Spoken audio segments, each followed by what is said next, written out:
Hello friends, welcome to Medical Tidbits channel. Today I am going to present few points and forms of DNA, quadruplex structures, grooves, sense and antisense strands.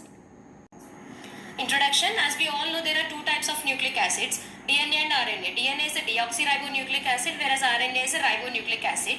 DNA is a double helical structure which carries the genetic information and passes from one generation to another generation.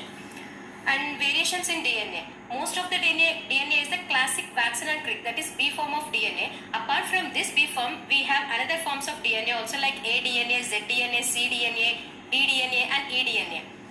These deviations are mainly due to their structural diversity. X-rays of DNA crystals at atomic resolution level reveal that DNA exhibits different structural diversity and hence these forms. bDNA is the most common and proposed by Watson and Crick and identified at 92% of relative humidity, whereas aDNA is identified at 75% and zDNA, both A and B forms are right-handed helix structures, and zDNA is a left-handed double helical structure that runs in a zigzag pattern. And cDNA is identified at 66% relative humidity and in the presence of lithium and magnesium ions. dDNA, it is a very rare form of DNA with only 8 base pairs. In a typical B form of DNA, we see approximately 10.5 base pairs per helical turn. In dDNA, we see only 8 base pairs and it is devoid of guanine. And eDNA is the extended or eccentric DNA. Now I want to explain only the major forms of DNA that is like B form, A form and Z form in detail. Coming to the B form, I already told it is most commonly found and described by Watson and Crick. It is a double helical structure and right-handed helix, and both the two polynucleotide chains coil around the common axis in such a way it forms two types of grooves, major groove and a minor groove. Major groove is also called as larger groove or wider groove, and minor groove is a narrow groove. Major groove is a width of 12 Armstrongs and a depth of 8.5 Armstrongs, and a minor groove at a width of 6 Armstrongs and a depth of 7.5 Armstrongs. These grooves provide surface with which chemicals, drugs can interact. And aDNA, it is also right-handed double helix and it is short and fat when compared to bDNA and occurs only in the dehydrated samples of the DNA such as those used in the crystallographic experiments.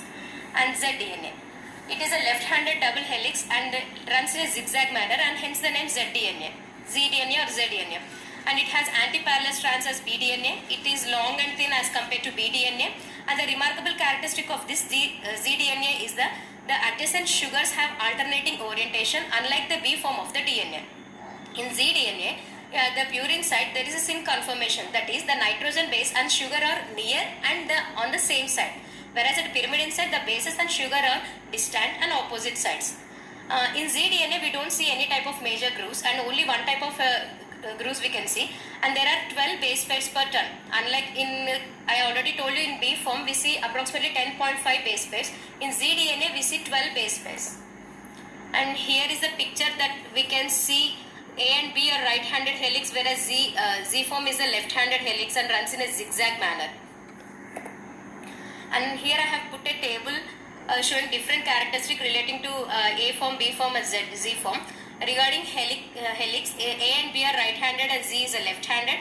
Regarding width, A is the widest, B is the intermediate and Z is the narrowest. And the major axis, like in the A form we see narrow and deep, and B form wide and deep, and in Z form no major groove is seen. Here is another table showing different characteristics like regarding helix diameter, number of base pairs and conditions of relative humidity, where we can see different forms of DNA and the major and minor grooves conditions and all. And coming to the quadruplex structure, most DNA has 2 strands, what we know, but there are some regions where the DNA is 4-stranded, or 2 strands may bend together and form the 4th strand to form the quadruplex structure. This is called as G4 quadruplex or G4 DNA. The G refers to guanine, and scientists found that in human cells, G4 DNA seems to turn up most often during the S phase during cell cycle, synthesis phase. And the backbone of DNA, that is nitrogen base, usually negatively charged. For the quadruplex structure, for the stabilization, the positively charged sodium and potassium ions interact with the guanine atoms for the stabilization of the quadruplex structure. And what is this role of 4-stranded DNA or G quadruplex structure? It have biological significance because they have been found in telomeres. The telomere regions are the end part of the chromosomes We all know that the function of telomere is to allow the replication of the cell at the 3' ends, extreme 3' ends of the chromosomes, where the normal enzyme of the DNA, normal enzyme that is responsible for the replication cannot copy the extreme ends of the DNA. In this place, the telomerase enzyme plays an action, and the and the chromosomes caps, also called as telomeres, also help protect the DNA from damage, and also it repairs. And here are the major and minor grooves. Here we can see this is the minor groove and this is the major groove, and these are the nitrogen bases with the hydrogen bonds, and this is the backbone of the helix, that is the sugar and phosphate. And the minor groove is sort of 12 angstroms, whereas the major groove across the 22 angstrom. And here the sugar protrudes from the nitrogen base at the minor groove level at an angle of 120 degrees. Whereas at the major groove level, the sugar protrudes to the nitrogen base at an angle of 240 degrees. This is what I explained. Larger groove, also called as major groove, also called as larger, or groove, or minor groove, or smaller groove. And here I put a table showing the comparison of major and minor grooves in A, B and Z forms of DNA. Major groove is like wide and deep in case of BDNA, and very deeper in case of ADNA, and we don't see any type of major groove in case of ZDNA. And minor groove in BDNA, it is narrow and less deep, whereas in ADNA it is shallower and broader. In ZDNA it is very narrow and deep.